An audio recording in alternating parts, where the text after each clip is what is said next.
가끔 신문지상이나 이렇게 뉴스에 보면 새 포도주는 새 부대, 새 술은 새 부대, 이런 말을 하는 사람들이 가끔씩 있어요. 주로 어떤 사람들일까요? 정치인들이죠. 그렇죠? 정계 개편을 할 때, 특히 이제 선거 패배, 참패 후에 이렇게 개편을 할 때 하는 말이 이거예요. 새 포도주는 새 부대. 이런 말을 하고 있는데요.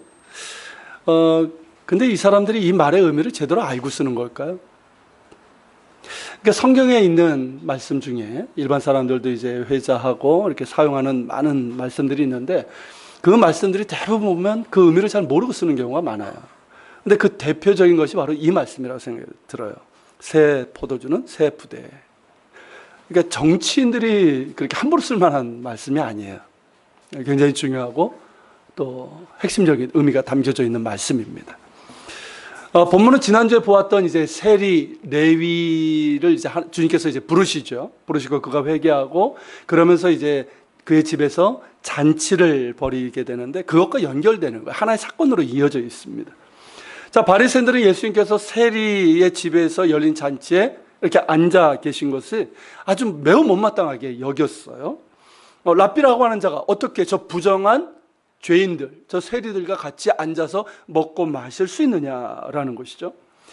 그들의 눈에는 이 죄를 회개해서 구원받은 이 죄인은 보이지 않는 거예요. 오직 여전히 그들은 죄인이고 그 죄인들과 함께 있는 예수님은 못마땅한 거예요. 그러면서 이제 비난을 했죠. 그러니까 예수님은 뭐라고 답하셨습니까? 내가 의인을 부르러 온 것이 아니라 죄인을 불러 회개시키러 왔노라. 이렇게 말씀하셨어요. 이것이 예수님의 사역의 핵심이죠. 이것을 위해서 오셨잖아요. 죄인들을 회개하여 구원하기 위해서 이 땅에 오셨어요. 그러니까 이 잔치는 단순히 이 세리의 집에서 열리는 잔치가 아니라 뭡니까? 죄인이 회개하고 구원받은 기쁨의 잔치인 거예요. 그런데 예수님의 이 말씀을 이해하지 못하는 바리새인들은 이번에는 뭘로 예수님을 공격합니까? 금식과 관련된 문제로 예수님을 공격하고 있어요.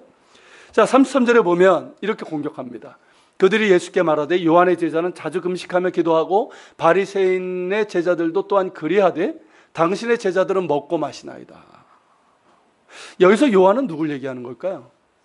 세례 요한이에요. 자, 세례 요한은 광야에서 이제 사역을 했던 사람이죠. 생활을 하며. 그리고 자주 금식을 했어요. 그리고 지금 세례 요한은 헤롯 안디바에게 체포돼서 지금 감옥에 갇혀 있는 상황입니다. 그러니까 그의 제자들은 금식하면서 스승이 풀려나기를 기도하고 있었단 말이에요. 그리고 바리새인들도 자주 금식을 했어요. 그런데 왜 당신의 제자들은 금식을 하지 않고 먹고 마시냐라고 이렇게 비난하고 있는 거예요. 자, 당신의 제자라고 그랬지만 실제로는 누구를 비난하는 겁니까? 예수님이 있죠. 예수님 당신이에요. 그런데 왜 이들은 지금 금식을 말하는 걸까요? 자, 금식은 유대인들의 경건에 있어서 아주 중요한 덕목이자 의례였기 때문입니다. 금식은 하나님을 경외하는 행동으로 높이 평가되었어요. 그리고 속죄일과 같은 공식적인 금식일이 있었습니다. 욤키푸르라고 하는데요, 히브리어로는. 이 속죄일이 올해 같은 경우는 이번 주 수요일이에요. 그래서 그날이 되면 유대인 성인 남녀는 하루 동안 의무적으로 금식을 해야 돼요. 그 성인이 된 나이가 뭐냐면 중2 이상 되면. 얘네들은 아주 거의 어쨌든 그렇게 금식을 해야 돼요. 지금도 말이에요. 그리고 이제 예루살렘 성전 파괴일이 있잖아요. 그 날에도 이제 금식을 하고요. 그 외에도 이제 많은 금식일이 있어요. 공식적인 금식일이. 그리고 이제 그 당시에 바리새인들은 이 금식을 통해서 이스라엘이 회복되고 하나님 나라가 임한다라고 생각을 했어요. 근데 아직 이스라엘 나라가 회복이 됐습니까? 회복되지 않았죠. 로마의 식민지였고 하나님 나라가 임하지 않았으니까 슬퍼하면서 금식하고 그러면서 이스라엘 나라가 회복되고 하나님 나라가 임하기를 구했던 거예요.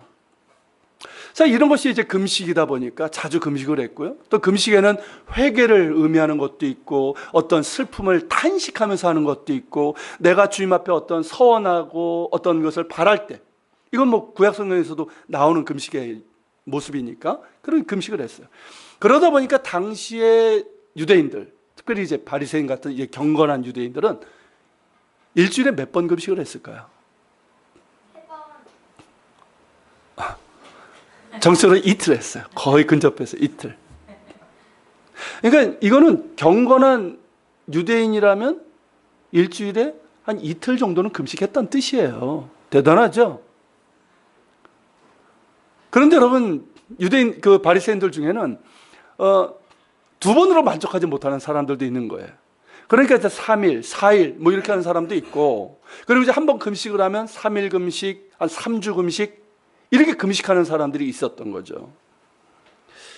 이렇게 이제 금식을 했고, 그러니까 이제 이 금식은 그 당시에 일반적인 것이었고, 경건의 덕목이면서 일종의 어떤 의례 같은 것이었어요. 그러니까 당연히 이제 바리새인들은 자주 금식을 했던 것인데, 그리고 세례 요한과 그의 제자들도 금식을 했고요. 그런데 왜 당신과 당신의 제자들은 금식을 하지 않느냐? 왜 도무지 금식을 하지 않는데 그 이유가 뭐냐는 거예요. 단지 지금 잔치에서 먹고 마시는 것만을 얘기하는 것이 아니라 지금까지 지켜봤는데 금식하는 것을 못 봤다는 거예요. 참 고약한 사람들이죠. 무슨 스토커도 아니고. 지금까지 예수님을 이렇게 따라다니면서 계속 본 거예요. 뭘 먹고 있는지, 율법을 어기고 있는지. 근데 지금까지 보니까 어때요? 금식하는 걸 못 봤다는 거예요.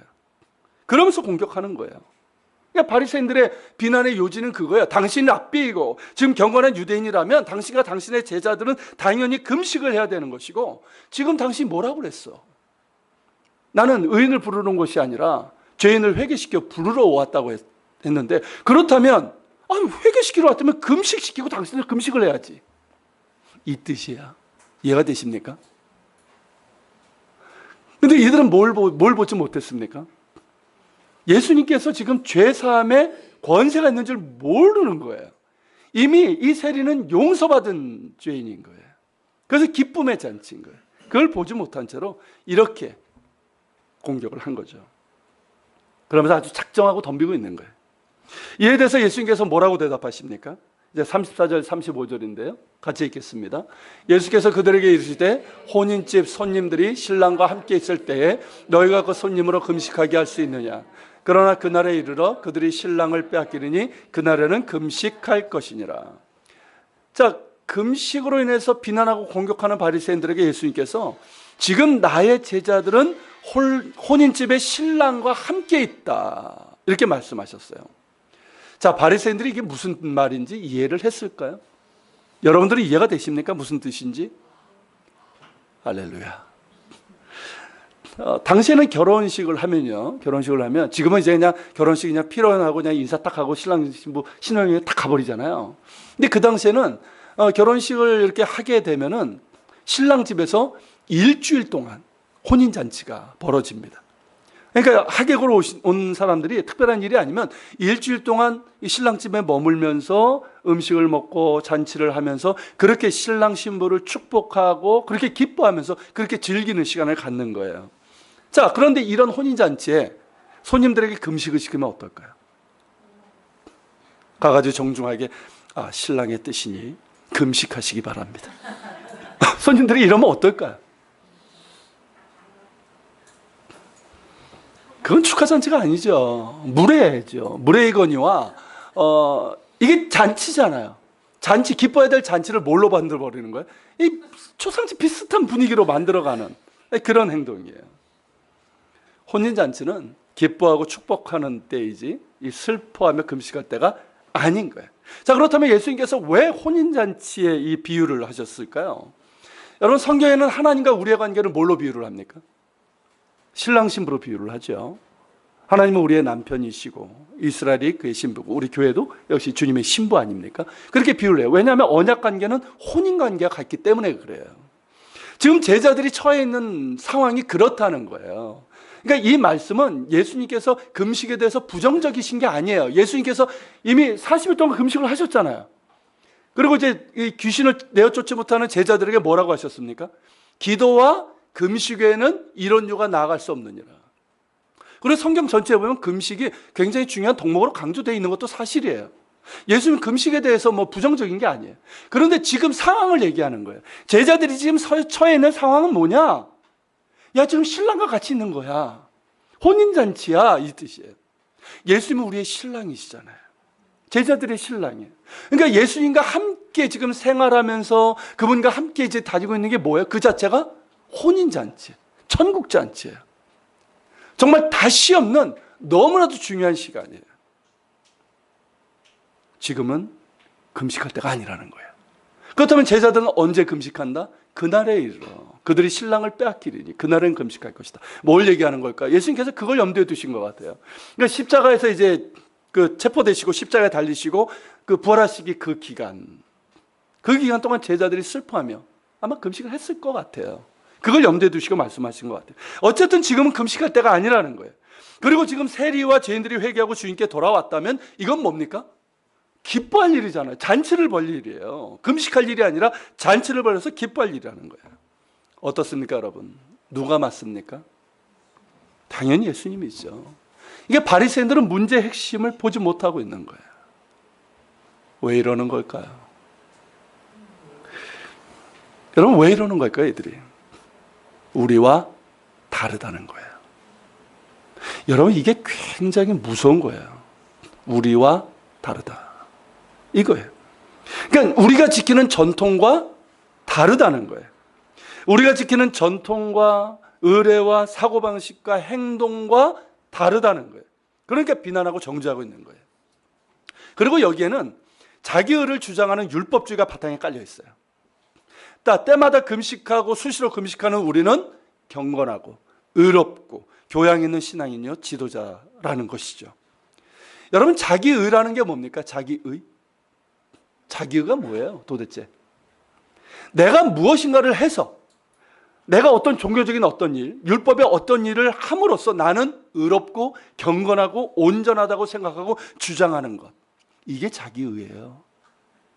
자, 그러면서 그렇지 못한 사람들, 그렇게 하지 못하는 사람들이 있잖아요. 뭐 초신자든 어쨌든 뭐 못하는 사람들이 있어요. 그런 사람들은 비난하고 정죄하고 배척하고 분리하는 것, 이것이 바로 자기의에 빠진 사람들의 율법주의고 분리주의예요. 이거는 예수님 때만 있는 게 아니라 지금도 나타나고 있는 현상이에요. 여러분, 금식은 분명히 경건의 덕목이에요. 경건의 덕목이에요. 성경에서 말씀하시고 있는. 하지만 금식이 자기의가 될 수 있을까요? 금식을 하면 그것만 가지고 그 사람이 매우 경건하고 의롭고 심지어 능력 있고 영적이라고 주장할 수 있을까요? 경건한 사람이 금식을 하는 것은 맞지만 금식을 한다고 해서 그 사람이 경건하고 의롭고 영적이고 심지어 능력이 있다고 그 사람 스스로 주장을 하거나 혹은 그 사람을 다른 사람들이 그렇게 생각하는 것은 삼가야 됩니다. 주의해야 돼요. 제가 전에 어느 교회 가가지고 이제 말씀을 전하러 갔었는데 예배 후에 이렇게 차를 나누면서 대화를 나누는 시간이 있었어요. 근데 어느 장로님이 느닷없이 저에게 며칠을 금식했냐요. 뭘 먹고 났는데 저한테 며칠 금식하셨습니까? 이래요. 그때는 제가 이제 아직 40일 금식하기 전이어가지고 제가 열흘까지 해봤고 3일 금식, 뭐 5일 금식은 자주 했습니다 라고 얘기를 했어요. 그랬더니 이분 표정이 좀 실망한 듯 하면서 40일 금식도 못한 목사네 하는 그런 표정이 있잖아요. 그런 거예요. 그러니까 갑자기 제가 뭘 잘못한 것 같은 느낌이 팍 들어가지고 막 고민됐어요. 그런가? 해야 되는 건가? 막 이런. 물론 그것 때문에 제가 한 건 아니에요. 여러분, 40일 금식하면 능력 있는 목사, 경건한 목사, 영적인 목사이고 하지 못하면 능력도 없고 경건하지 못하고 육적인 목사일까요? 그렇지 않아요. 그렇게 생각한다면 그 사람은 무언가 금식에 대해서 그리고 경건에 대해서 크게 착각하고 있는 거예요. 금식은 하나님 앞에서 하는 겁니다. 모든 게 똑같아요. 우리가 하는 모든 신앙의 행위는 뭡니까? 누구 앞에서 하는 거예요? 하나님 앞에서 하는 거예요. 예배도 헌금도 우리의 봉사도 그 어떤 것도 다 하나님 앞에서 하는 거예요. 하나님의 은혜를 입었기 때문에 우리가 그 은혜에 감사해서 하는 거지, 그것이 나를 주장하고 내가 이것을 했기 때문에 나는 의롭고 경건하고 능력 있고 영적이야, 이걸 주장하기 위해서 하는 게 아니란 말이에요. 특별히 금식은 뭡니까? 내가 죽는 거예요. 먹기 위해서 살잖아요. 먹기 위해서 사는 게 아니라 살기 위해서 먹잖아요. 그러니까 생존의 절대적인 음식을 내가 포기하는 거예요. 그게 금식이잖아요. 그러니까 이거는 내가 죽겠다는 거예요. 내가 죽고 주님께서 내 안에 사시기를 소망하는 그 마음으로 하는 게 금식이에요. 거기에 회개가 있을 수도 있고, 거기에 자기 어떤 간절함이 담겨질 수도 있고, 그런 기도가 담겨질 수 있지만, 기본적으로 금식은 그렇게 하나님 앞에서 하는 거예요.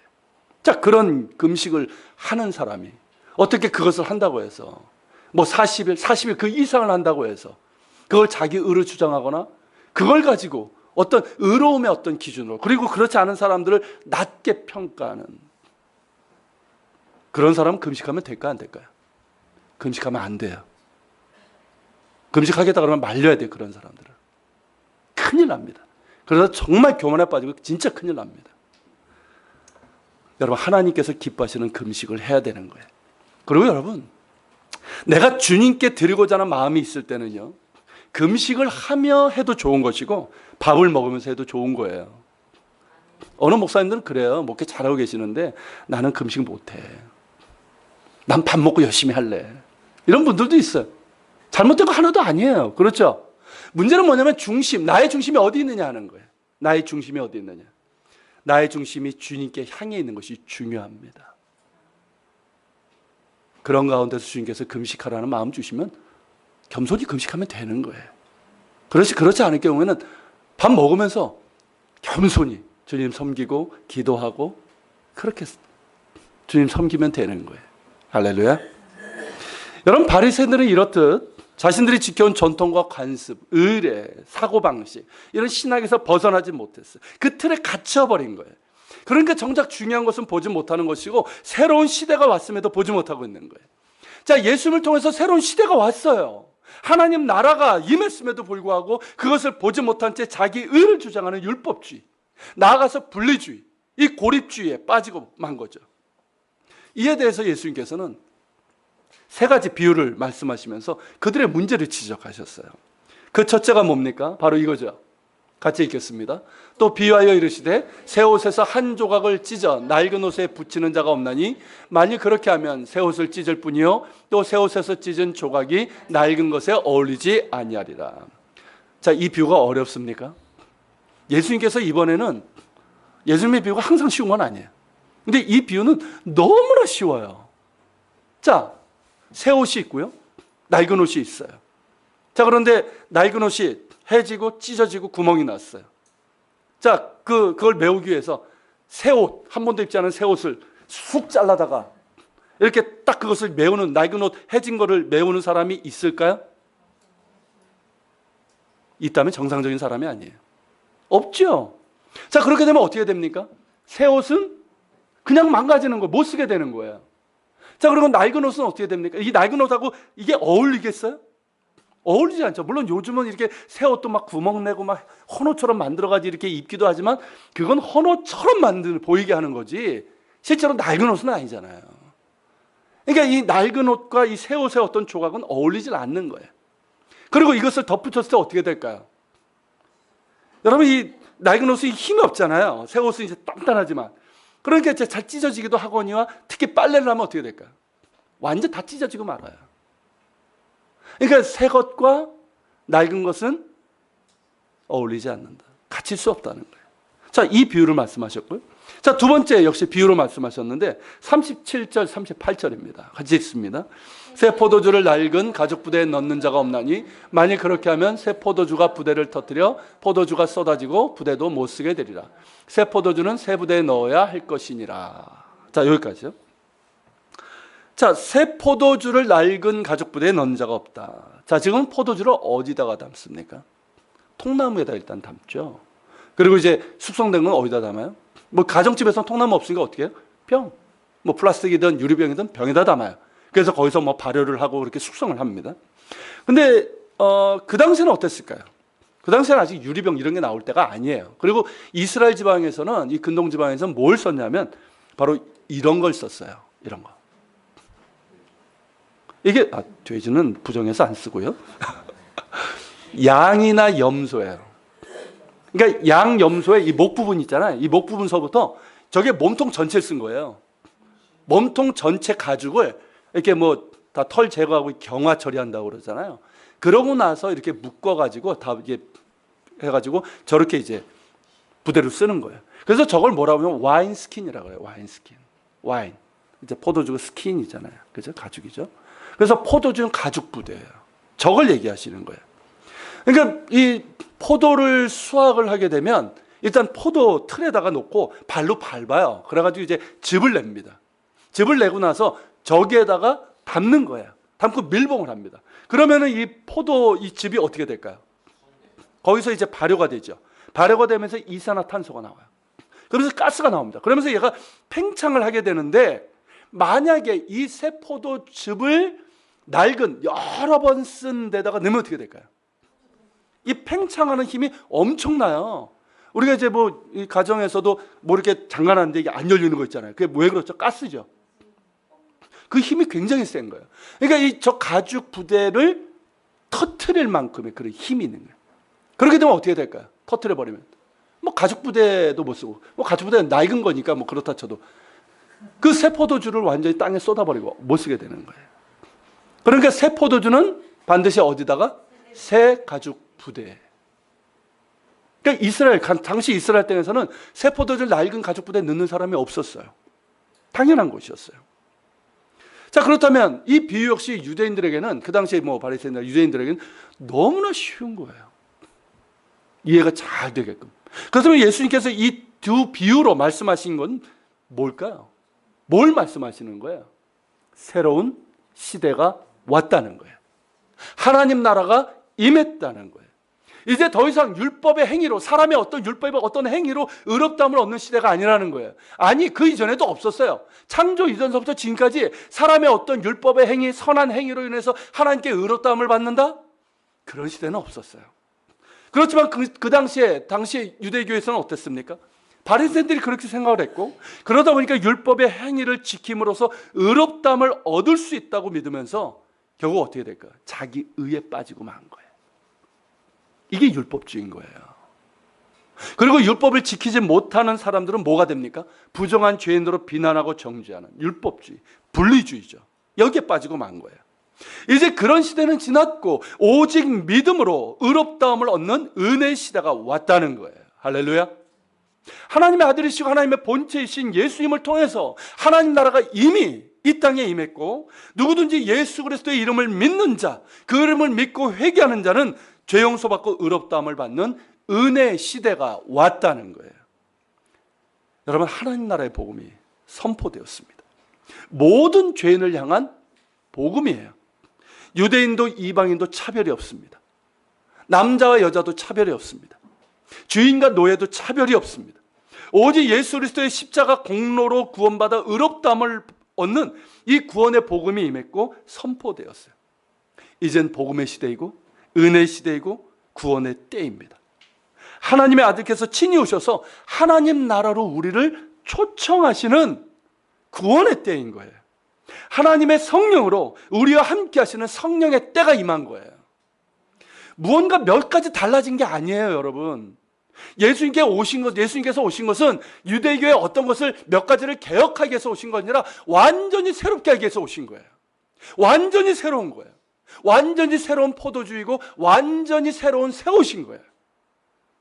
새 옷을 낡은 옷에 붙일 수 있습니까? 새 포도주를 낡은 가죽 부대에 넣을 수 있습니까? 새 옷을 받았다면 어떻게 해야 돼요? 낡은 옷, 입고 있던 낡은 옷 버려야죠. 미련 없이 버려야죠.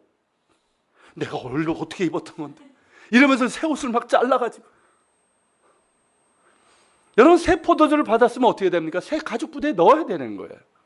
즉 유대계에서 고수하던 정통, 장로들의 유전이라는 게 있어요. 나중에 말씀드리겠지만 그런 것들, 틀에 박힌 사고방식, 신학의 틀, 특히 율법의 행위로 의에 이른다고 하는 이 왜곡된 믿음, 유대인과 이방인을 차별하는 이 그릇된 선민주의, 이런 것들을 버려야 된다는 거예요. 깨어버려야 된다는 거예요. 왜? 이제 새로운 시대가 임했기 때문에, 하나님 나라가 임했기 때문에, 하나님의 본체께서 친히 이 땅에 오셨기 때문에, 예수께서 친히 하나님 나라의 복음을 우리에게 알려주셨고 우리가 죄 용서받고 의롭다함을 얻는 구원의 문을 여셨기 때문입니다. 우리를 말씀과 성령으로 우리에게 그 길을 보여주셨기 때문에 그런 거예요. 낡은 옷은 버리고 낡은 가죽 부대도 버리고 새 옷으로 입고 새 가죽 부대가 되어서 새 포도주를 담아야 되는 거예요. 그렇다면 여러분, 이 말씀에서 무엇이 더 강조되고 있는 것 같습니까? 새 부대일까요? 새 포도주일까요? 뭐가 더 강조되는 것 같습니까?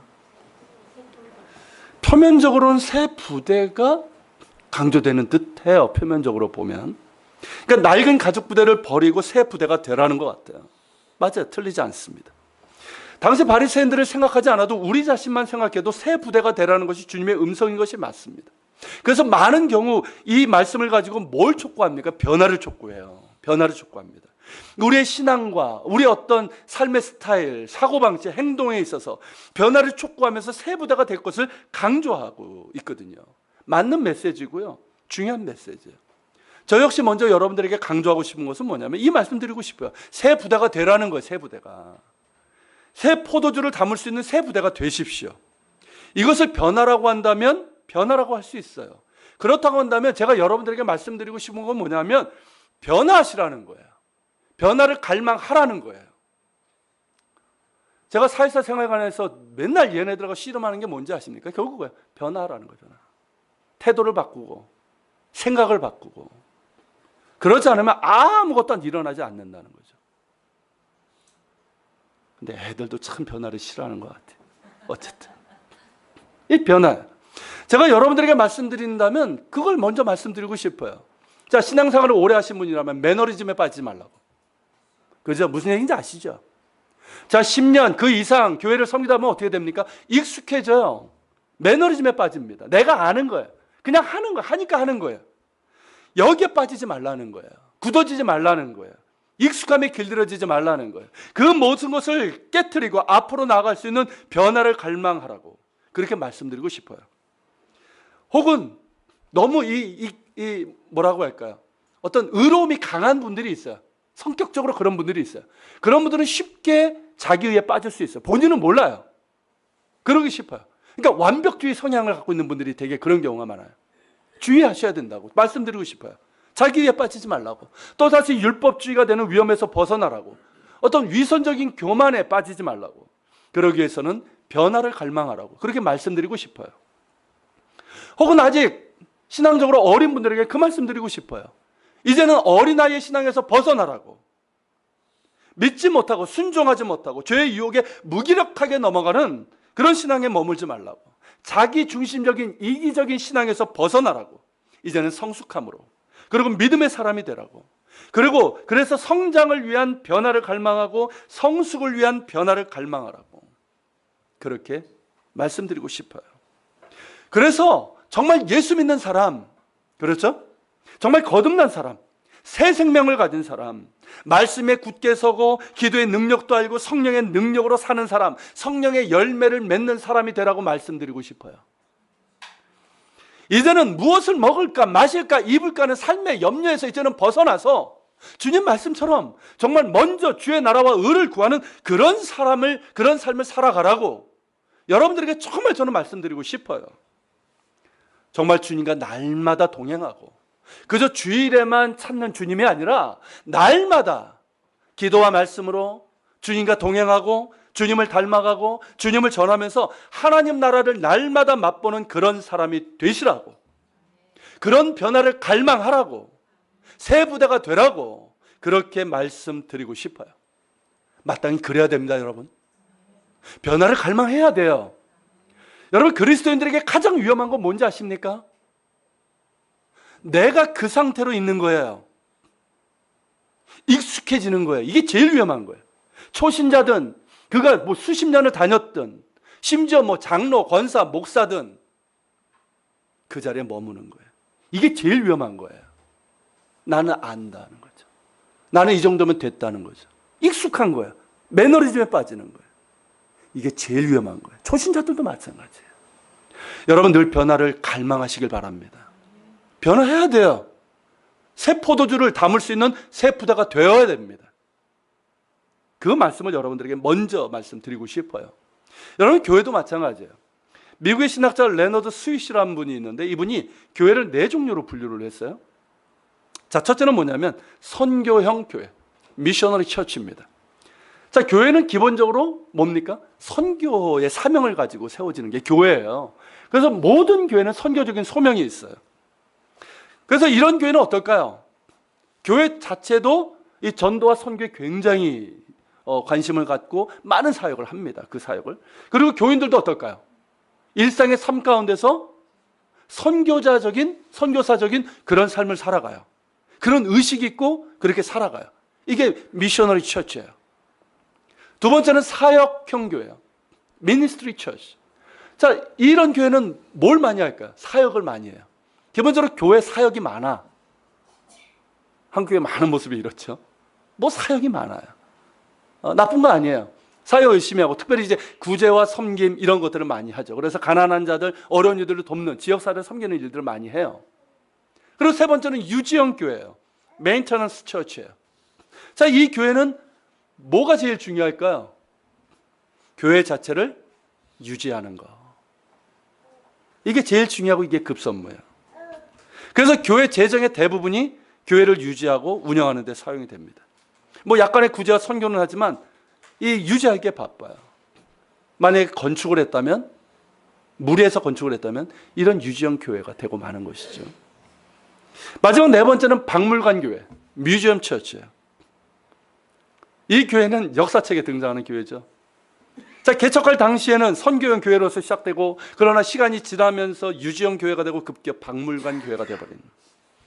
그래서 아예 없어진 교회도 있고요. 유적으로 남아있기도 하고 혹은 아직도 남아있지만 외형은 굉장히 크고 화려한데 그 안에 들어가면 예배도 별로 없고 식어져 있고 예배가 냉랭해요. 그리고 성도들도 별로 없는 그런 교회. 그래서 관광지로 전락해버린 교회. 지금의 어디에 있죠? 그런 교회들이? 유럽에 그리고 북미에 이런 교회들이 있어요. 만약에 이런 교회가 이렇게 선교형 교회가 돼서 나중에 유지형 교회가 되고 박물관 교회가 됐다? 이건 굉장히 안타까우고 슬픈 일이라고 할 수가 있습니다. 여러분, 지금 한국 교회는 어떨까요? 지금 한국 교회는 어떨까요? 딱 어떤 교회라고, 어떤 형이라고, 유형이라고 말할 수는 없습니다.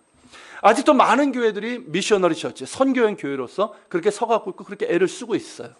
그리고 또 선교에서는 조금 부족하지만 많은 사역을 하고 있는 그런 교회들도 있습니다. 하지만 유지형 교회가 많은 것이 부인할 수 없는 현실이에요. 지금. 그죠? 특히 전통적인 교회들. 혹은 교회 건축을 무리해가지고 하는 교회들. 빚을 지고 있는 교회들. 유지형 교회가 되어버려요. 요즘은 이제 개척교회도 유지형 교회가 되고 있는 것은 아닌가 하는 그런 생각도 들지만 어쨌든 이런 교회가 되는 거예요. 문제는 뭐냐면 한국 교회가 자칫 뭐가 될 수 있다는 거예요? 박물관 교회가 될 수 있다는 거예요. 북미와 유럽의 그런 교회들의 모습을 우리도 겪을 수 있다는 사실이에요. 그렇기 때문에 교회는 변화되어야 됩니다. 교회는 늘 변화되어야 돼요.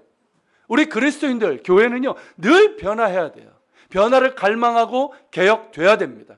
끊임없이 개혁돼야 돼요. 그러면서 본질을 붙잡는 교회가 됩니다. 그래서 언제나 새 포도주를 담을 수 있는 새 부대와 같은 교회가 돼야 되는 거예요. 이게 교회가 가장 힘써야 되는 중요한 과제라고 할 수 있어요. 그런데 여러분, 이러한 변화를 싫어하고 거부하는 이들이 많다는 거죠. 세 번째 비유가 바로 이 말씀을 하시는 거예요. 뭐라고 말씀하십니까? 묵은 포도주를 마시고 새 것을 원하는 자가 없나니 이는 묵은 것이 좋다 함이라. 포도주는 뭐가 좋습니까? 묵은 거, 오래 묵은 것이 좋아요. 그래서 수십 년 숙성된 포도주는 가격이 엄청난 거 아시죠? 아세요? 저는 비싸다는 것만 알아요. 어쨌든 이 묵은 포도주를 마신 사람은 묵은 것이 좋다면서 새 것을 원하지 않는다는 거예요. 이게 무슨 뜻입니까, 여러분? 변화를 싫어한다는 거예요. 변화를 싫어한다는 거예요. 지금까지 해오던 것이 좋다는 거예요. 지금까지 이렇게 해왔는데, 뭐 이러면 되지. 그냥 이렇게 그냥 믿으면 되지. 이렇게 하면 되지. 하면서 변화를 거부한다는 거예요. 여러분, 의외로 이런 사람들이 많습니다. 전통적인 교회는 정말 이런 모습들이 정말 많고요. 막 변화를 원하면서도 변화하려면 어떻습니까? 우리가 해오던 게 있다고. Don't touch. 뭐 이러면서 막는 사람들이 있어요. 여러분들은 어떻습니까? 지금까지 뭐 이러고 있는데 뭘 또 이 정도면 됐지. 이런 모습들이 우리 가운데 있다는 거예요. 여러분, 우리가 추구해야 될 것은 변화를 갈망하는 거예요. 언제나 변화를 갈망해서 우리가 될 수 있길 바랍니다. 그런데 여러분들에게 정말 말씀드리고 싶은 건 뭐냐면, 이보다 더 중요한 것, 우리가 이제 새 부대가 돼야 돼요. 변화를 갈망하고 정말 새 부대가 되어야 되는 그런 우리가 노력들을 해야 돼요. 그렇지만 더 중요한 건 뭘까요? 새 부대가 되는 것보다 우리 안에 새 포도주가 있냐는 거예요. 여러분 안에 새 포도주가 있냐는 거예요. 여러분이 새 옷을 입고 있냐는 거예요. 이게 더 중요하다는 거예요. 여러분, 새 포도주가 뭡니까? 새 옷이 뭐예요? 예수님이에요. 쉽게 말하면 예수님이 여러분 안에 있냐는 거예요. 예수라는 옷을 여러분들이 입고 있냐는 거예요. 어떻습니까, 여러분? 여러분 안에 예수가 있습니까? 굉장히 중요한 질문이에요. 여러분 안에 예수가 있습니까? 내 안에 예수가 없다면 내가 무슨 새 부대가 되려고 하는 어떤 노력들, 어떤 변화나 개혁을 부르짖는 것, 굉장히 위험해지는 거예요. 그렇게 했다가 뭐가 됩니까? 자기 의가 되는 거죠. 내가 예수가 없는데 내가 한 거죠. 또 다른 타락으로 들어가게 되는 거예요. 내 안에 예수가 있어야 돼요. 새 포도 주신 예수님이 내 안에 있어야 되는 거예요. 여러분, 성경에 보면 뭐라고 합니까? 그리스도로 옷을 입으라고 그랬어요. 예수로 옷을 입으라고 그랬어요. 여러분, 옛사람의 모습을 옷으로 비유를 합니다. 우리의 옛사람은 뭐예요? 온갖 더럽고 너덜너덜하잖아요. 온갖 죄악과 더러움과 음란과 탐욕과 이런 걸 뚫고 더러워진 그 옷을, 옛사람이에요, 그게. 그것을 이제는 뭐예요? 내가 예수 믿고 내가 예수를 믿는다면 벗어버려야죠. 그렇지 않습니까? 모든 탐욕과 우상과 음란한 모든 죄악들, 옛사람의 옷은 벗어버리고 새 사람의 옷을 입어라. 새 사람의 옷이 결국 뭐예요? 예수 그리스도라는 옷이에요. 여러분, 예수라는 새 옷을 입고 있냐는 거예요. 여러분, 새 포도주는 새 부대, 이 말씀은 새 포도주가 이 새 옷과 같은 의미잖아요. 여러분, 내 안에 예수님이 계셔야 됩니다. 이게 가장 중요해요. 여러분, 내 안에 예수님이 계시고 예수님의 복음으로 채워져야 돼요. 예수 그리스도의 영이신 성령으로 충만해져야 됩니다. 이것이 중요한 거예요. 우리가 새 부대가 되는 것도 중요하지만 더 중요한 것은 내 안에, 우리 안에 새 포도 주신 예수님의 임재를 회복하는 것. 이게 훨씬 더 중요한 거예요. 가장 중요합니다.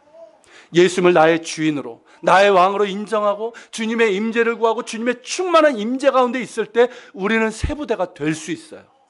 내가 하는 게 아니에요. 새 포도 주신 주님께서 내 안에 붙어있는 그 낡은 옷 조각들, 낡은 부대의 찌꺼기들을 떨어뜨리게 하십니다. 우리를 새롭게 하시는 거예요. 물론 우리가 노력해야 돼요.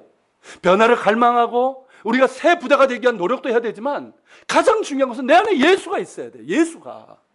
예수님의 말씀으로 채워져야 되고 예수 그리스도의 성령으로 채워져야 되는 거예요. 그럴 때 우리는 진정으로 새 부대가 될 수 있는 거예요. 여러분, 오늘날 교회 문제는 새 부대가 아니라 새 포도주를 잃어버렸다는 거예요.